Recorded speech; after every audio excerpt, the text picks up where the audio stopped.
Hello students, मैं दीपक कुमार महतो के group of ITI के ऑनलाइन क्लासेस में आपका स्वागत है।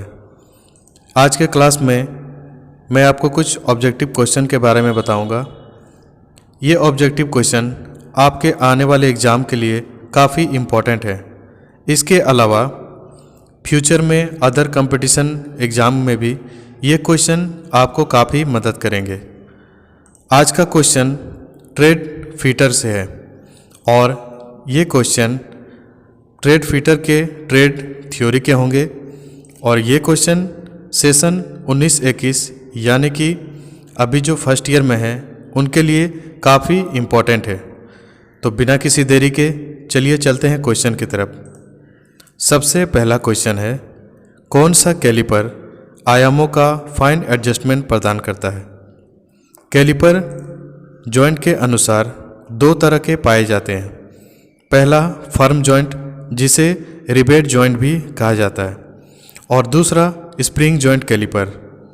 फर्म जॉइंट कैलिपर रिवेट के थ्रू जुड़े होने के कारण इन्हें फाइन एडजस्टमेंट नहीं किया जा सकता है, जबकि स्प्रिंग जॉइंट कैलिपर में स्प्रिंग मैकेनिज्म होने के कारण इसे आसानी से फाइन एडजस्टमेंट किया जा सकता है और एक्यूरेसी में किसी भी माप को इनमें लगे स्क्रू और नट की सहायता से फिक्स भी किया जा सकता है।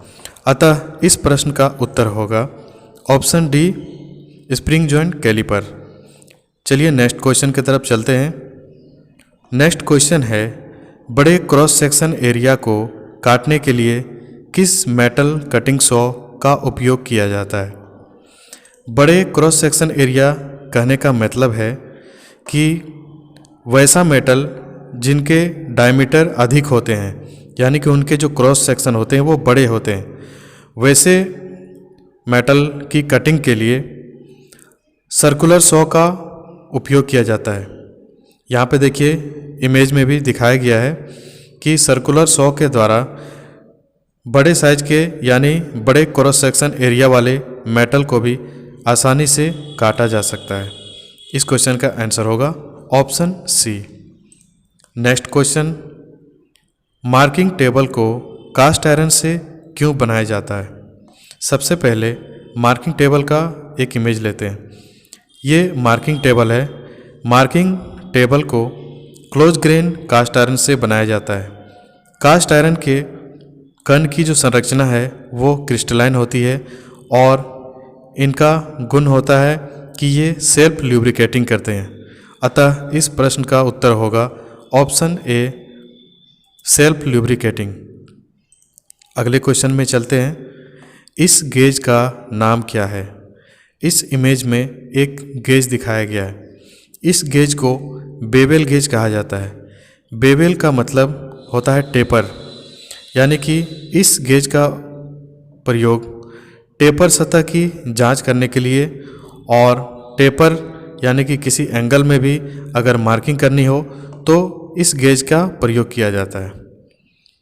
अगले क्वेश्चन की तरफ चलते हैं। किस फाइल का उपयोग डाई और मोल्ड के निर्माण के लिए उपयोग किया जाता है? इस क्वेश्चन का आंसर है option A, rotary file. Rotary file का क्रॉस सेक्शन इमेज में आपको दिख रहा है, इस तरह का होता है। इस फाइल का उपयोग डाई और मोल्ड के निर्माण में किया जाता है। यहाँ पे इमेज के माध्यम से भी समझिए कि डाई और मोल्ड का जब नक्काशी किया जाता है तो उस समय रोटरी फाइल वहाँ पे काफ़ी मददगार साबित होते हैं। नेक्स्ट क्वेश्चन की तरफ चलते हैं। नेक्स्ट क्वेश्चन है, फाइलों के दांतों के बीच फंसी धातु की चिप्स को हटाने की विधि क्या कहते हैं? जब फाइलिंग किया जाता है तो उस समय फाइलों में उनके दांतों के बीच धातु के कण फंस जाते हैं, जिन्हें पिनिंग कहा जाता है, और यह एक फाइल का दोष होता है। इस दोष को दूर करने के लिए ब्रास या कॉपर के स्ट्रिप यानी कि पतले ब्लेड का इस्तेमाल किया जाता है और इनसे धातु के कणों को दांतों के बीच से निकाला जाता है और फाइल के दांतों को सही किया जाता है। इस क्वेश्चन का उत्तर होगा option C copper strip. Next question में चलते हैं। छोटे छोटे कार्य जिसमें फाइलिंग या ड्रिलिंग की आवश्यकता होती है उनको पकड़ने के लिए किस वाइस का उपयोग किया जाता है? छोटे छोटे वर्कपीस को पकड़ने के लिए इस इमेज में देखिए एक वाइस है। इस वाइस का नाम है टूल मेकर वाइस, और इस वाइस में छोटे छोटे वर्कपीस को या फिर ड्रिलिंग करने की आवश्यकता अगर हो किसी वर्कपीस में तो उन्हें होल्ड करने के लिए इस वाइस का प्रयोग किया जाता है। अतः इसका सही आंसर होगा option D tool makers vice. Next question में चलते हैं। किस हेक्सा ब्लेड का उपयोग घुमावदार रेखाओं के साथ काटने के लिए किया जाता है? हेक्सा ब्लेड दो तरह के पाए जाते हैं। पहला है ऑल हार्ड ब्लेड और दूसरा flexible blade. All hard blade का इस्तेमाल स्ट्रेट कटिंग के लिए किया जाता है, जबकि फ्लेक्सिबल ब्लेड का इस्तेमाल इंक्लाइन कटिंग यानी कि घुमावदार रेखाओं के साथ काटने में प्रयोग किया जाता है। फ्लेक्सिबल ब्लेड में इनके दांतों को हार्ड किया जाता है, बाकी पूरे बॉडी को सॉफ्ट रखा जाता है, जिस कारण से ये लचीले होते हैं और इंक्लाइन कटिंग करते हैं। इस क्वेश्चन का सही उत्तर होगा ऑप्शन सी लचीला ब्लेड। नेक्स्ट क्वेश्चन में चलते हैं। किस छेनी का उपयोग कीवे काटने के लिए किया जाता है? कीवे काटने के लिए हमेशा क्रॉस कट चीजल का उपयोग किया जाता है, क्योंकि क्रॉस कट चीजल का कटिंग एज का जो आकार होता है वह इसके एक्सिस से क्रॉस में बना हुआ रहता है, इसलिए इसका नाम भी क्रॉस कट छेनी कहा जाता है। और इसका प्रयोग कीवे यानी कि चाबी घाट बनाते समय उस स्लॉट में से जो अवांछित धातु होते हैं उन्हें काट करके निकाला जाता है और उस कीवे को फिनिश किया जाता है। नेक्स्ट क्वेश्चन की तरफ चलते हैं। हथौड़ा में एक्स चिन्हित भाग का नाम बताइए। यहाँ पे इमेज में एक हैमर है। हैमर के इस भाग का नाम पूछा गया है। हैमर के इस भाग को कहते हैं पिन, और पिन के अनुसार भी अलग अलग तरह के हैमर पाए जाते हैं। इस हैमर का नाम बॉल पिन हैमर है, और इसके पिन का इस्तेमाल जब रिवेटिंग किया जाता है उस समय रिवेट के हेड पर स्ट्राइक करने के लिए इस पिन का प्रयोग किया जाता है। नेक्स्ट क्वेश्चन में चलते हैं। छेनी की धार पर क्राउनिंग का उद्देश्य क्या है? सबसे पहले क्राउनिंग का मतलब समझते हैं। छेनी के अगले सिरे यानी इनके कटिंग एज से कुछ पीछे की तरफ धातु को टेपर में ग्राइंड कर दिया जाता है, इसे ही क्राउनिंग कहा जाता है। क्राउनिंग का उद्देश्य यह होता है कि अगर छेनी से धातु को कटिंग कर रहे हैं उस समय उनके कोनों को, कॉर्नर को और उनके कॉर्नर के मेटल को हटाने से ये रोकता है, इसलिए इसका आंसर होगा ऑप्शन बी।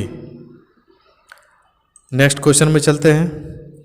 धातु काटने की प्रक्रिया में टूल को वर्क सरफेस से रगड़ने को कैसे रोकें? जब धातु की कटिंग की जाती है तो टूल को वर्कपीस से रगड़ने से बचने के लिए इनमें कुछ क्लियरेंस दिया जाता है, यानी इनके बीच कुछ गैप दिया जाता है। इस गैप को कहते हैं क्लियरेंस एंगल, और इन्हीं क्लियरेंस एंगल के कारण टूल धातु की सरफेस से रगड़ने से बच जाते हैं। इस प्रश्न का सही उत्तर होगा ऑप्शन सी। नेक्स्ट क्वेश्चन की तरफ चलते हैं। धातु की उस प्रॉपर्टी का नाम बताइए जो शॉक या इम्पैक्ट को सहन कर सके। धातु की एक प्रॉपर्टी होती है जिसे कहते हैं टफनेस। टफनेस धातु का वैसा गुण है जिस गुण के कारण उन पर लगातार लग रहे झटके या वाइब्रेशन को बर्दाश्त करने की क्षमता होती है, और इसे मोड़ने मरोड़ने पर भी ये टूटती नहीं है। इस क्वेश्चन का सही उत्तर होगा ऑप्शन डी। नेक्स्ट क्वेश्चन है। कौन सा पार्ट मेजरिंग फेस है जो बाहरी माइक्रोमीटर के फ्रेम में फिट होता है? सबसे पहले आउटसाइड माइक्रोमीटर का एक इमेज लेते हैं। इस क्वेश्चन में कह रहा है कि बाहरी मेजरिंग फेस माइक्रोमीटर में ये जो फेस है दोनों, ये इनके मेजरिंग फेस होते हैं। ये इनका स्पिंडल होता है और ये जो मेजरिंग फेस है जिसे एनविल कहते हैं, ये बाहरी मेजरिंग फेस है, यानी कि ये चेंजेबल भी होता है।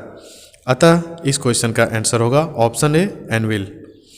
नेक्स्ट क्वेश्चन, इस माइक्रोमीटर का नाम क्या है? यहाँ पर एक माइक्रोमीटर का इमेज है। इस माइक्रोमीटर को कहते हैं डेप्थ माइक्रोमीटर। डेप्थ माइक्रोमीटर का प्रयोग किसी भी स्लॉट के गहराई को चेक करने के लिए किया जाता है। अतः इसका आंसर होगा ऑप्शन ए। नेक्स्ट क्वेश्चन है, मशीन स्पिंडल पर ड्रिल चक को कैसे पकड़ा जाता है? सबसे पहले एक इमेज के माध्यम से हम लोग समझते हैं। यहाँ पर एक ड्रिल चक है और इस ड्रिल चक को मशीन स्पिंडल पर लगाने के लिए ये जो साधन है, इसी साधन के द्वारा मशीन के स्पिंडल पर लगाया जाता है और इस साधन को आर्बर कहा जाता है। यानी कि आर्बर के द्वारा ही ड्रिल चक को मशीन के स्पिंडल पर लगाया जाता है। अतः इस प्रश्न का सही उत्तर होगा ऑप्शन ए। नेक्स्ट क्वेश्चन है, कौन सी ड्रिलिंग मशीन में स्पिंडल हेड को कॉलम के पास और दूर करा जाता है?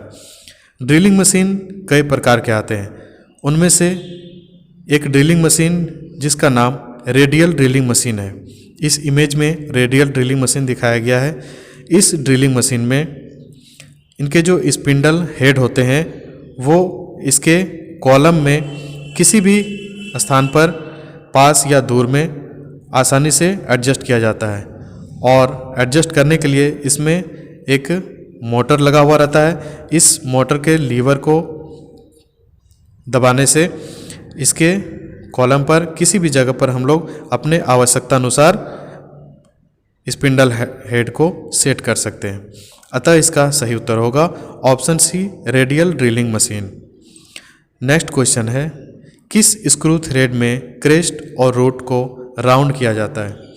स्क्रू थ्रेड कई प्रकार के होते हैं, जिनमें से BSW थ्रेड जिसे कहते हैं ब्रिटिश स्टैंडर्ड व्हिटवर्थ थ्रेड, यहाँ पे इमेज में भी दिखाया गया है। इन थ्रेड में इनके रूट और क्रेस्ट को राउंड यानी कि गोलाकार शेप में बनाया जाता है। इनका कारण ये होता है कि BSW थ्रेड साधारण कामों में यानी कि नट बोल्ट में यूज किया जाता है और नट बोल्ट का इस्तेमाल टेम्पररी फास्टनिंग में किया जाता है, जिसे बार बार खोलने और बंद करने की ज़रूरत होती है। अगर इनके रूट और क्रेस्ट को राउंड नहीं किया जाएगा तो इनके रूट और क्रेस्ट जल्दी ख़राब हो जाएंगे। इस वजह से इनको राउंड कर दिया जाता है। नेक्स्ट क्वेश्चन है, इस टेप रिंच का नाम क्या है? यहाँ पर एक टेप रिंच का इमेज है। इस टेप रिंच को कहते हैं solid type tape wrench. Solid type कहने का मतलब ये है कि इस टेप रिंच में टेप केवल एक ही साइज के लगते हैं और ये एडजस्टमेंट नहीं होता है, इसलिए इसमें टेप हमेशा जिस साइज के टेप रिंच होंगे उन्हीं साइज के टेप का इस्तेमाल किया जा सकता है। Next question, tape drill size की गणना करने का सूत्र क्या है? यहाँ पर टेप ड्रिल साइज यानी कि TDS का फॉर्मूला पूछा गया है। टेप ड्रिल साइज का फॉर्मूला होता है TS - 2D, जिसमें TS का मतलब मेजर डायमीटर होता है और 2D यानी कि 2 × चौड़ी की अकेली गहराई, जिसे D से इंडिकेट किया जाता है। इस क्वेश्चन का सही उत्तर होगा ऑप्शन ए।